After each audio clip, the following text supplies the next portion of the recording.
Samedi 6 septembre, une charte établissant une alliance défensive a été signée par le Mali, le Niger et le Burkina Faso. La charte du Liptako Gourma crée l'Alliance des États du Sahel, AES, a écrit sur X, ancien tuteur, le chef d'État du Mali, Assimi Goïta. Son but est d'établir une architecture de défense collective et d'assistance mutuelle au bénéfice de nos populations, a-t-il souligné. Cette charte pourrait avoir des implications économiques pour les trois pays concernés, mais aussi pour la CEDEAO qui, selon certains analystes panafricains, est sur le point de perdre ces trois pays qui jusqu'ici font l'objet de lourdes sanctions économiques de la part de l'organisation sous-régionale.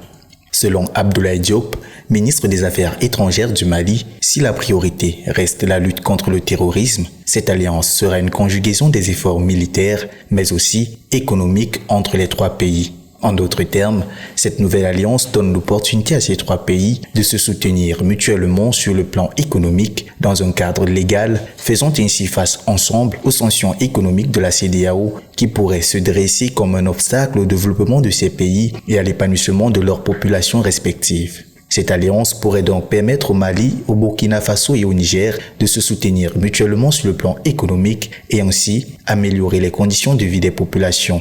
La CEDEAO pourrait également être impactée par cette nouvelle alliance. En effet, les jours suivant la signature de l'alliance, les trois pays ont annoncé leur retrait de l'organisation économique sous-régionale en cas d'intervention armée sur le territoire nigérien. Fin papier.